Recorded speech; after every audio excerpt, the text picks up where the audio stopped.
As a child and teenager, I was your typical, not very sporty type. Despite participating in cross-country, I never earned any awards or respect from my peers in athletics. My grades were average because I believed I had average intelligence and motivation. I had an ordinary number of friends, both male and female, and lived in a standard house with my family. Even my name, Common Joe Johnson, reflected my unexceptional nature. None of us, not even my family, could have anticipated that someone as average as me would have two revelations. But it happened. The first came when I was 14. I came across an article discussing the stark differences between genius and utter incompetence. It featured Bobby Fischer, arguably America's greatest chess grandmaster, and suddenly, I became intrigued by chess. Despite always considering myself of average intelligence, I discovered I was actually quite sharp and intuitive when it came to the game. I devoured everything I could find on chess strategy and joined the school chess club. I started competing in local tournaments, first with my junior school, then at a summer camp. Long story short, by the time I turned 18 and reached senior year in high school, I was truly exceptional. In fact, I was so skilled at chess that I earned a scholarship to college. Most people probably aren't aware that there are several dozen colleges in the United States offering full chess scholarships. So, despite my grades hovering just above average, chess helped me excel in certain subjects, particularly math. I secured a full scholarship to a respectable college. Believe it or not, there are indeed chess fans out there, or something akin to that. My fame in my hometown, thanks to my prowess in chess, even led to some girls from school and nearby areas getting to know me. One of these encounters, just a few months after my 18th birthday, sparked my second revelation. Her name was Denise, and she attended the local Catholic girls' school. She wasn't particularly stunning, much like any of the chess fans I'd encountered. Yet, she wasn't unattractive either. In fact, what caught my attention were her incredibly beautiful legs, which I noticed during a gymnastics competition at the same camp where I taught chess the summer before her senior year. Although I took a liking to her during camp, I refrained from making a move until the school year began. Throughout the academic term, I found myself in situations with Denise that seemed planned. As I debated whether to reciprocate her attention, my hormones began to stir. Over the next few weeks, or perhaps months, my voice deepened, and my appearance subtly changed. During a Saturday's away rapid chess tournament, Denise coincidentally found herself nearby after my easy victory. I didn't even have to play the final match. She kindly offered me a ride home, which I accepted, informing my coach and companions that I'd see them on Monday. During the ride back, Denise's flirtation escalated, including a playful gesture of lifting her skirt almost to her underwear as she drove. As I mentioned, her legs were quite striking.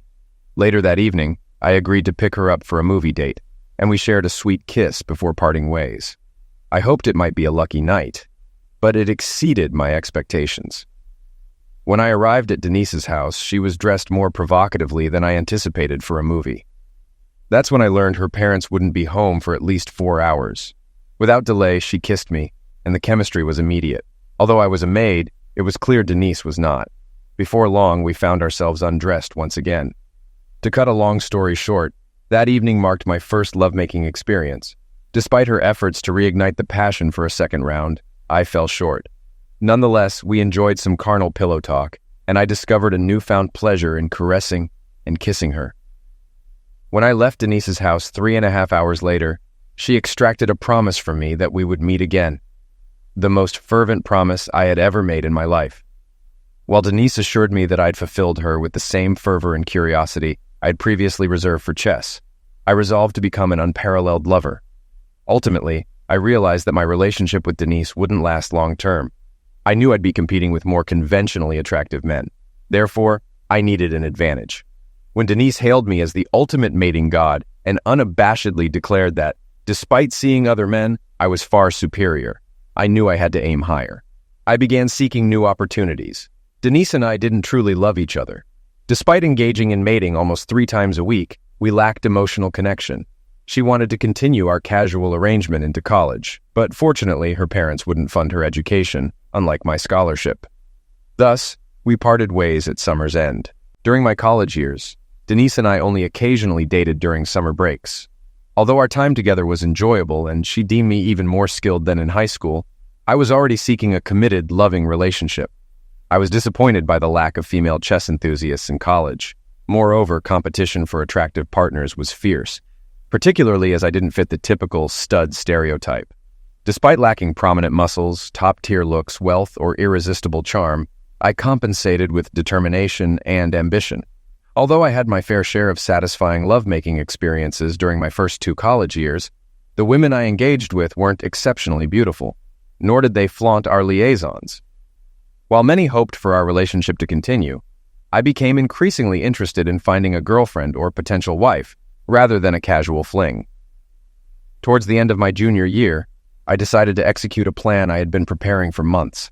The woman I desired, Dolores, was incredibly attractive.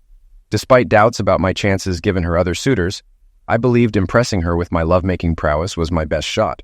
However, Dolores had a friend and sorority sister named Bernice, who was more accessible and gossipy. Though not as unattainably attractive as Dolores, Bernice caught my attention. We crossed paths through mutual friends and shared classes during my junior year's first semester. Fortune smiled upon me when I encountered Bernice at an outdoor party, embroiled in a public spat with her intoxicated date.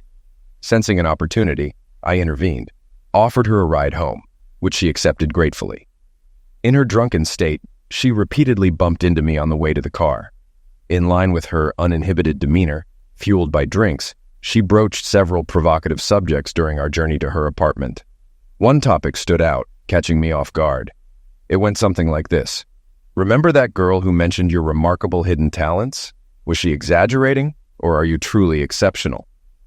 "I'm not sure who you mean," I replied with a smile, genuinely surprised as I didn't recall any of my acquaintances discussing me with other girls, maybe Melissa or Miranda or someone similar. She was heavily intoxicated at a party, where I stumbled upon her berating a guy for not being even a fraction as good as Joe Johnson. "Perhaps it was another Joe Johnson," I suggested with a broad, toothy grin, piquing her interest. To cut a long story short, I demonstrated my abilities to Bernice that night before she drifted off. The next day, Bernice showed up at my dorm room, essentially booting out my neighbor. In her laid-back style, she stated, "We had quite a night before I fell asleep. Or was it a dream? Seems like there's something there." I smiled. "I'm curious if it's real.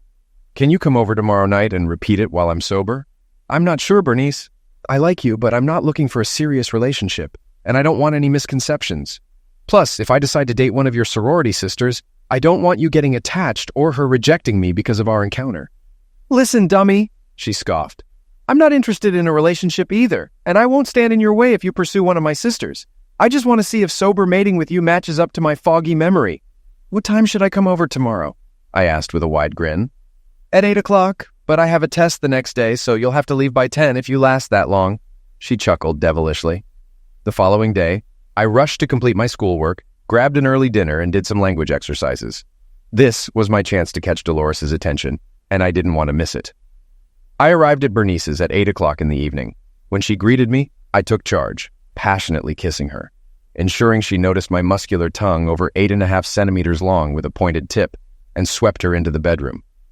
I approached with intensity, not bothering to undress her or myself. I exerted myself as I had never before. Afterward, I held her close, then dressed, left her a note, and departed. Despite it not aligning perfectly with my plan, I thoroughly enjoyed the experience. She was as supportive and appreciative a partner as I've ever had. The next day, while chatting with friends in the student union, Bernice approached looking disheveled and agitated, walking on her tiptoes, an unusual sight. She dismissed the 3 friends I was with and settled next to me. "Thanks to you, I failed my world history test today," she began, her tone far from cheerful. "Did she say something similar last night?" I inquired. "I mentioned I needed to study for my test, but you still persisted." "No, damn it, I couldn't stop," she replied. "By the way, mating with you is quite something." Bernice smiled, then chuckled. "When can we do it again? Friday or Saturday night, just not when I have classes the next morning." "Why not both Friday and Saturday?" I suggested. Bernice pondered for a moment. "Friday for sure, and I'll try to rearrange my plans for Saturday." I crashed at her place one Friday night and discovered that given the right conditions, it takes me about 5 hours to recharge. So I ended up getting carnal not only on Friday night, but also early Saturday morning. Thankfully, I didn't have much to do on Saturday during the day, as I needed to catch up on sleep to recover and prep for Saturday night, which pretty much mirrored Friday night until around 3 o'clock Sunday morning. We had to call it quits eventually. In the following week, I noticed more smiles from attractive women when I passed by on breaks or during class than I ever had before. and among them was Dolores. After 3 more lengthy sessions with Bernice over 3 weekends and continued attention from women across campus, we had a serious talk before another Friday rendezvous. We sat down on a bench in a secluded area of campus. "Joe, I have something to tell you that you might not like. Since I've been so preoccupied with our physical relationship, I'm managing to get multiple B's this semester for the first time." "Have you never received a B in college?" I inquired, quite surprised. I knew Bernice was intelligent, but considering her personality and love-making activities, I never imagined she would make the dean's honor list. College is beside the point. I've never gotten a B in my entire life. Despite my promiscuity, I'm a dedicated student and aim to graduate with honors, so I need to dial it back with you. I'm just a session or 2 away from graduating while I'm working on improving my grades in world history and astronomy. Astronomy was known as one of the toughest subjects in the School of Liberal Arts. I was surprised she even took it, let alone planned to ace it. "Now that we're being honest, Bernice, let me tell you what I want. I want a relationship with Dolores McHugh. I want you to help set us up. If you do this, I'll gladly go on 2 more dates with you because that's all there'll be before the end of the semester, at a time and place of your choosing. Otherwise, we're finished, right now." "You're quite the little extortionist," she chuckled. "Not extortion, just negotiation," I smirked. 5 days later, Bernice and I reconvened on the same bench. "You've really thrown a wrench in my life, idiot," she grumbled, though by now I knew her well enough to recognize the grumble as fake. "Like this?" I teased. "I set you up with a date with Dolores at the cost of my conscience and pride. That's the deal." She snorted again. "How do I not understand?" I quipped, this time with a grin. "I stirred up trouble between her and that idiot football player she's dating. Told her that you've worn me out so much that if she wants to let loose and just have fantastic mating, she should go on a date with you. How do I suddenly ask her out on a date out of nowhere? I'm even nervous about it. I took care of that too. Told her I had plans with you at an off-campus dance party on Saturday night, and that we agreed you'd pick me up at the sorority house. I mentioned that when you arrived, I'd stage a family emergency. She'll be nearby, and if you look disappointed, she'll offer to go in my place. I even got you tickets to the dance party." "You're unbelievable," Bernice said with a grin, pulling out 2 tickets from her bag. I pocketed the tickets and gave her a passionate kiss. "Let me know when you're ready to be swept off your feet, and I'll make it happen." I grinned. "You've already made my days, but I just want 2 more 2-hour sessions at most with you. I'll give you the dates, and you'll show up even if you have plans with Dolores. Agreed?" "Agreed," she laughed. The initial phase of the date with Dolores proceeded smoothly. Bernice skillfully unfolded a narrative about family concerns, and I feigned sympathy as she became emotional. Meanwhile, Dolores walked by, looking impeccably groomed despite her relaxed outfit. Bernice intervened to help her, and I inquired if Dolores intended to leave, expressing concern about wasting pricey tickets. Dolores agreed to stay, but mentioned the need to change. In a mere 4 minutes, she reappeared, dressed flawlessly for the dance party. During our journey to the dance, Dolores and I engaged in pleasant conversation. She was not only delightful to talk to, but also stunningly attractive and captivating like no other woman I'd seen. The dance itself was enjoyable. Both of us were skilled dancers and we encountered acquaintances. Despite not drinking much, Dolores appeared somewhat tipsy. Upon leaving, I suspected her tipsiness was an act, a suspicion confirmed on our return to campus. Dolores undid her seatbelt and leaned towards me. "Joe, you wouldn't exploit a vulnerable, intoxicated girl, would you?" she slurred. "No, Dolores. Plus, even if I were inclined, logistics wouldn't allow it with our dorms," I reassured her. "Thankfully, you're not boring." She slurred even more. "Because Bernice left town on family business and gave me her apartment key. Can we swing by briefly so I can feed her cat?" I knew Bernice didn't own a cat. "Of course," I agreed, and promptly drove to Bernice's place. Dolores struggled with the key, unable to insert it, and eventually handed it to me, saying, "Try it. I'm too drunk." I opened the door, and she wandered around calling for the non-existent cat until she accidentally bumped into me. Seizing the moment, I kissed her, which she reciprocated. "I'm helpless. I can't resist you. Please don't take advantage," she murmured, clearly inviting me. Lifting her up while she continued kissing me, I gently placed her on Bernice's bed, which was thoughtfully prepared with clean sheets for the occasion. I proceeded to remove her underwear without any resistance.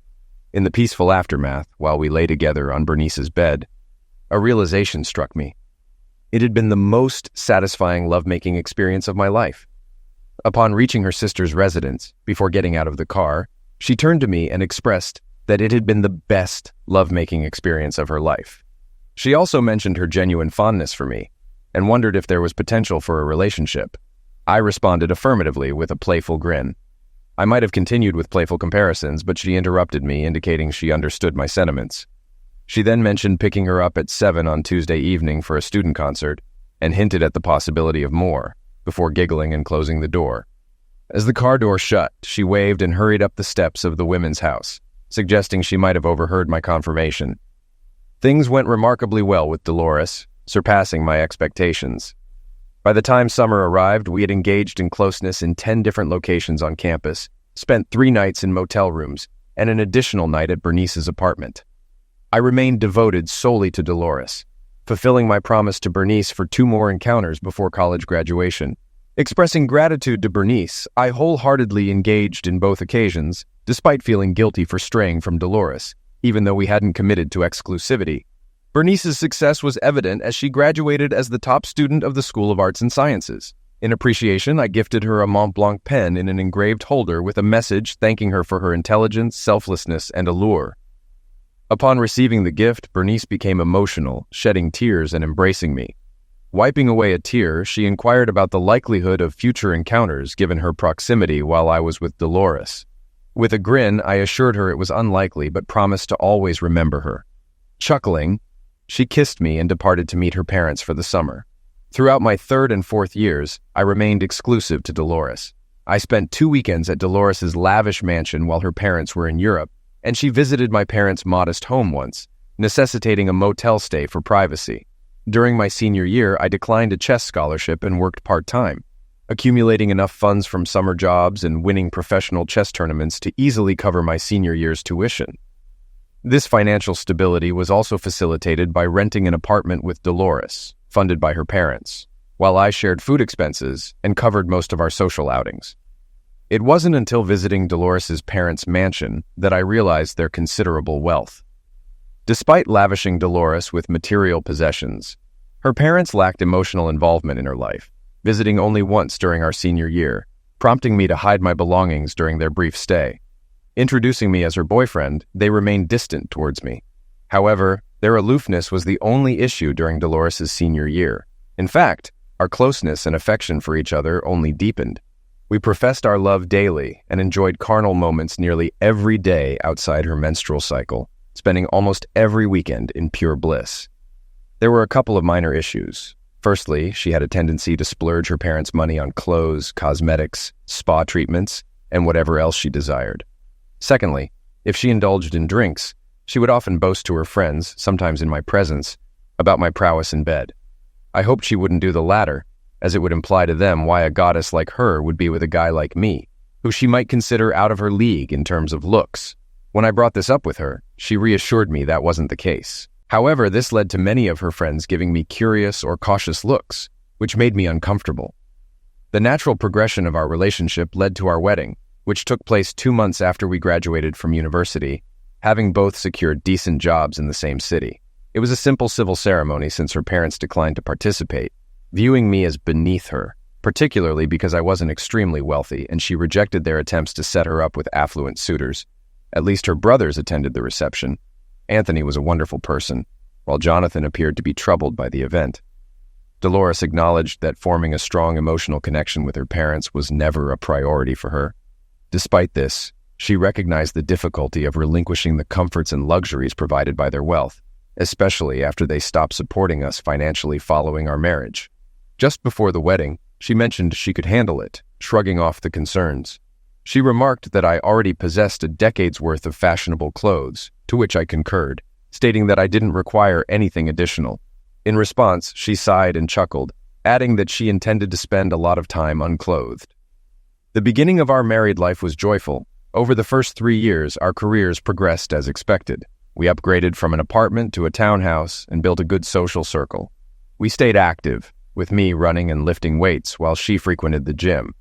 Surprisingly, our carnal life improved even more, although our indulgent days reduced to once a month from our college frequency of once a week.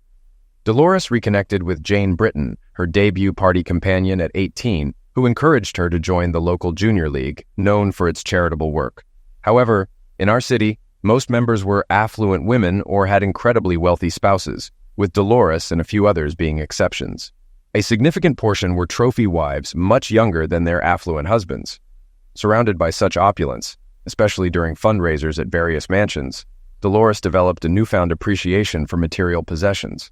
She began overspending, exhausting almost all our earnings.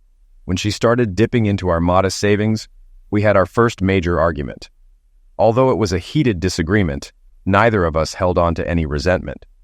After one of our all-day indulgent sessions, during which she was particularly energetic and responsive, we quickly returned to normal. Later that week, she surprised me with an unexpected proposition. "Joe, I realize I can't spend our money recklessly, and I'm genuinely committed to slowing down. However, my 2 junior league friends truly value my company and are willing to cover expenses for our outings to New York, spa treatments, and other activities. I wanted to inform you about this so that you don't think I'm acting irresponsibly by joining them on these excursions." "What do they expect in return?" was my incredulous response. "They simply value my friendship. Is it really that hard to grasp?" she said in a sweet tone, moving closer to me and planting quick, soft kisses on my neck, cheeks, and lips. "No, I also appreciate your openness. It means a lot. But what about their husbands? Won't they have concerns about their wives spending money on you? Jane and Amy's husbands are incredibly wealthy and are willing to indulge their wives in any way they desire. This is not a concern for them. What they spend on me is inconsequential in their eyes." After reflecting on it, I realized this was indeed true.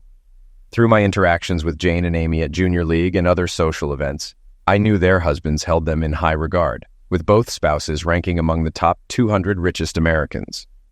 "All right, no need to worry," I responded with a shrug. Following our conversation, money ceased to be a problem. However, something else changed. We began to socialize more with Jane and Amy, sometimes with their husbands and sometimes without. Jane and Amy began to flirt with me in earnest, which became increasingly revealing and uncomfortable, particularly with Amy. In some ways, Amy embodied the quintessential trophy wife. At 29, she surpassed any fashion model in beauty, exuding both regal elegance and approachable warmth. Married to Wilton Braxton, a septuagenarian ranked 35th among America's wealthiest individuals, Amy was the epitome of glamour. She was the only woman I'd ever seen who outshone Dolores in appearance, and she maintained her looks with unwavering dedication, including rigorous workouts with a personal trainer 5 days a week. Moreover, Amy was the most charitable person I'd encountered, tirelessly fundraising for causes like supporting battered women, alleviating child poverty, and aiding children with serious illnesses. When not engaged in exercise, socializing, shopping, or attending resort retreats, Amy dedicated herself tirelessly and energetically to charitable endeavors. If a fundraiser fell short on funds, Wilton Braxton readily made up the difference, seemingly finding joy in Amy's happiness. After a particularly flirtatious encounter with Amy at a mansion during a social event, during which she feigned intoxication, I knew it was time to discuss the situation with Dolores. The following day, after a pleasant brunch and an enjoyable morning of closeness, I sat Dolores down on our patio. "Darling, there's a sensitive matter I need to discuss with you." "What is it, dear?" she asked, smiling. "I'll be straightforward. Amy Braxton and Jane Britton seem to be making advances toward me whenever they get the chance. You've heard some of their comments yourself." "You must feel flattered," Dolores replied with a grin. "Well, maybe not entirely flattered," she continued, her grin turning mischievous. "Considering Amy's husband isn't satisfying her in the bedroom and Jane's husband isn't much better. I'm sure they're simply enjoying your company." "Do you discuss their bed lives with them?" I asked, puzzled. "Of course. Wealthy women always discuss their bed lives." "Do you discuss ours with them?" I hesitantly queried. "Yes. I've shared with them how you fulfill me in ways no other man can," she said, noticing my discomfort. "Do you divulge everything?" she teased. "Almost," she giggled, sensing my unease. "What about their reaction?" "They're eager for details. They envy me," Dolores grinned. "I wish you wouldn't do this," I stammered. "Why not? They keep it between us. Are you intoxicated when discussing our bed life?" "Sometimes. But often, especially during sober outings like spa trips or shopping, they live vicariously through me. And I'm happy to indulge them since they sponsor my activities," she answered, without embarrassment. Seeing my distress and noticing my clenched hands, she approached, sat on my lap, and kissed me. "I wish you wouldn't do that again," I said between kisses. "On one hand, I don't want to offend them. But on the other, I'm only human. You know, they're very attractive. Of course I understand, dear. In fact, Amy is probably the most stunning woman I've ever seen. And Jane isn't far behind, but I trust you can handle this. With that, she knelt down for the second time in as many weeks. I imagined it was Amy. And surprisingly, during mating, I imagined it was someone else for the first time since meeting Dolores. After that, Amy and Jane's flirtation only intensified. Some of Amy's comments, even in front of Dolores, were quite risque. Dolores simply smiled while I perspired. One Friday evening, the situation reached a critical point. Dolores and I were supposed to meet Amy and Wilton after work to attend the opening of a play downtown. But when I arrived, only Amy was there. She greeted me with an overly familiar hug. Shortly after, my phone rang. It was Dolores. "Honey, bad news. My brother Anthony's wife just called and said he was in an accident. It's not life-threatening, but she needs help with the children. I'm so upset I'll miss the performance. I can't refuse them." "Sorry to hear that, dear. How long will you be away?" I inquired, aware that Anthony and his family lived just one suburb away. "I hope it's only a few hours, but I'll really miss it." "Me too, Dolores. I'll call you to let you know when I'll be back this evening. Listen, my love, if Amy or Wilton are there, will you give them the phone?" "Okay. I love you," I responded, handing the phone to Amy. Amy and Dolores conversed for a while, with Amy expressing sentiments like, "We'll miss you. I understand, and we'll take care of him." Shortly after, Amy returned my cell phone and hers rang. After a brief conversation, during which she seemed disappointed, she passed the phone to me. "This is Wilton, Joe." "Hello, Wilton. How are you?" I cautiously greeted.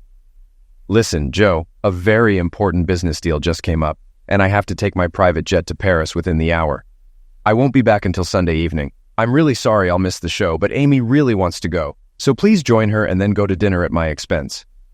I'd been through this scenario once before when Bernice set me up with Dolores. My suspicions were raised, but there was nothing I could do. Before we entered the theater, Amy noticed a couple of disappointed students at the box office who apparently had no idea that the opening night tickets would sell out, or how much they would cost, even if they managed to stay. She paused, planting a kiss on my cheek before approaching the young man and woman. After chatting with them briefly, she handed them 2 tickets, and it seemed they were overwhelmed with gratitude. As the excited college kids followed us into the theater, I whispered to Amy, expressing how she had undoubtedly made their evening, if not their month or year. In response, she grinned and tightly squeezed my biceps, remarking that she could do the same for me. I blushed, acknowledging her words with a shy smile. The evening felt surreal, almost as if it belonged to another realm. Despite the excellent acting, Amy's continuous physical contact with me proved distracting. Even more so was the interaction with the 2 college students Amy invited over during intermission. After introductions, the girl inquired if I was Amy's husband, to which Amy replied on my behalf, stating that I was her lover, winking at me mischievously. The young man's reaction to this caused him to spit out his drink, which Amy had poured for him, through his nose. Thankfully, we all shared a laugh, and I swiftly changed the subject. Throughout dinner, Amy persistently ran her foot up and down my leg, and occasionally rested her hand on my thigh. It was evident she had consumed quite a few drinks as her speech began to slur. I barely touched my food, attempting to keep the conversation light. After dinner, as I drove Amy home, she appeared to pass out. When we arrived, she was giggling and almost incoherent. I rang the doorbell of her mansion, but there was no answer. Eventually, I managed to wake Amy up. "Amy, no one is answering the door at your house." "The maid has the day off today," she slurred with glassy eyes. "Got a key?" I queried. "Right here," she giggled, passing me her clutch.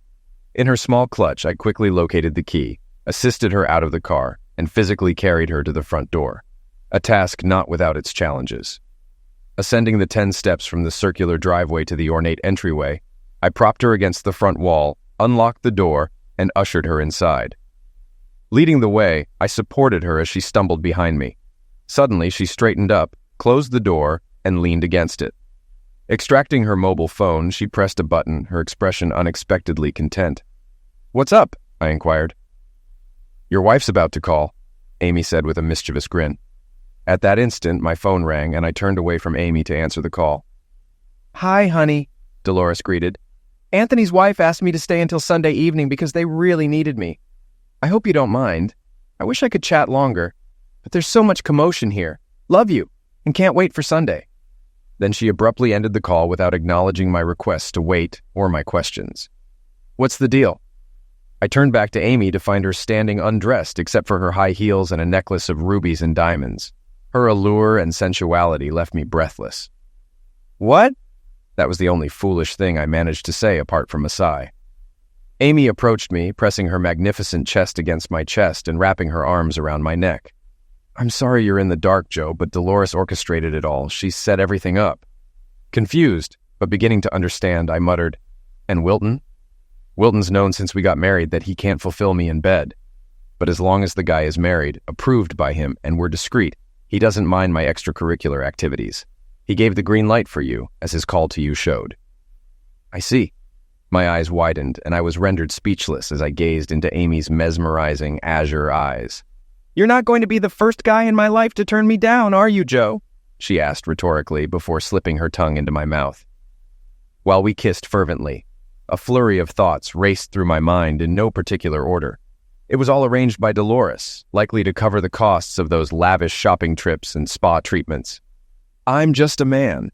How can I refuse the most beautiful woman I have ever seen in my life, who is also cheerful and philanthropic? I must be in Bizarro's world. This doesn't happen on Earth in real life. When our kiss broke, Amy whispered, "Let's go upstairs. I have other plans." I chuckled in response. With that, I spun her around, accidentally knocking off one of her Christian Louboutin heels. I carried her into the living room, laid her sprawled out on the luxurious sofa, and then proceeded with the full treatment. While Amy lay deliriously on the sofa, I scooped her up and ascended the stairs until I found a room that I was confident was one of many guest rooms. I laid her on the bed, locked the door, and quickly undressed. After a quick dinner that Amy prepared herself, as there was no household staff in sight, we parted ways on Sunday evening around 6:30. My goal had been achieved. She could hardly walk straight. I had never felt better in my life, not even after the most satisfying encounters with Dolores. This troubled me deeply. "We'll keep in touch," were Amy's parting words. Chuckling, I exited her front door and drove home, my mind in turmoil the entire way. Contemplating the purpose behind recent events and concerns about potential repercussions on my relationship with Dolores, I parked on the street due to her car blocking the garage entrance. Quietly entering our townhouse through the side door, I inadvertently overheard Dolores engaged in a jovial conversation on the phone. Opting to remain silent, I listened in as she giggled happily. It became apparent that she was speaking with someone who had previously doubted her, but now acknowledged her success in orchestrating something. After a few minutes, I discreetly exited through the side door and then re-entered noisily through the front. Reuniting with Dolores proved unexpectedly smooth and pleasant. She embraced me warmly, showering my neck, cheeks, and lips with rapid kisses, her face illuminated by a constant smile. During our interaction, I learned that Anthony's situation wasn't serious, that she was pleased I enjoyed the play, and that she hoped Amy had a good time. She didn't inquire about my whereabouts, and I refrained from offering explanations. On Tuesday, Amy called me at work to express her appreciation. She sounded cheerful and suggested meeting next week to discuss arranging another encounter. In response, I grinned. We shared a laugh before hanging up. Despite my euphoric rendezvous with Amy, clearly endorsed by Dolores and Wilton, I remained apprehensive about what the future held. Over the next 2 weeks, I attempted to broach the topic with Dolores. Her response was always to please me or steer the conversation toward other forms of closeness. Our bed life remained intense as ever, but my inner turmoil persisted, even after 2 more encounters with Amy over the following month, though not as extensive as that hedonistic weekend. However, in public, Amy ceased her overt flirtation, always maintaining a pleasant demeanor. Jane began to pester me, even in Dolores's presence, and I could foresee where it was heading. I remained caught in a state of internal conflict, despite Dolores's efforts to avoid any discussion or confrontation on the matter. I harbored doubts about whether Dolores truly loved me, despite her unprecedented affection, kindness, and attentiveness. I questioned whether everything was as genuine as it appeared, along with various other uncertainties, which began to impact my work. Then, by chance, I found myself in the yard, unaware of Dolores's presence. While in the basement attending to some tasks, the landline rang, displaying Amy's name on the caller ID. Curiosity overcame any qualms about intruding on Dolores and Amy's privacy. I waited until I heard Dolores answer upstairs before picking up the phone in the basement. simultaneously muting the microphone. While I can't recall the exact conversation, what resonated clearly was Dolores's genuine love for me and her pride in having something that other members of the social circle lacked, a husband who consistently satisfied her physically. She took pride in this aspect, seemingly unbothered by the idea of sharing me with her closest friends, knowing they lacked the same satisfaction due to their spouses. Dolores didn't express concerns about me leaving her for another woman, confident in our mutual love. Following that phone call, my torment essentially ceased, and I bore my burden steadfastly. 3 years have elapsed since that conversation, marking the end of my inner turmoil. While I complied with Dolores's wishes, I remained firm in my stance against her having a love-making relationship with another man. Although I never explicitly discussed this with Dolores, I made it clear to Amy and Jane that I wouldn't condone Dolores taking a lover. I'm certain they conveyed this to Dolores. As their conversations revealed, they shared everything. I began to see it as a duty, akin to servitude, as did Jane. Though not as physically attractive as Dolores or Amy, Jane possessed a strong libido, focusing primarily on love-making gratification with less emphasis on closeness or playfulness. Our bi-weekly encounters with Jane were relatively brief and straightforward. Conversely, the nearly weekly sessions with Amy proved more complex, despite my efforts to suppress them. I developed genuine feelings for Amy, although I couldn't discern whether her affection for me matched mine for her. Nonetheless, her vibrant and playful demeanor lifted my spirits like no other. With Wilton's declining health, I pondered the implications of his potential passing. I lacked answers, and the situation grew more intricate as Dolores was now 8 months pregnant.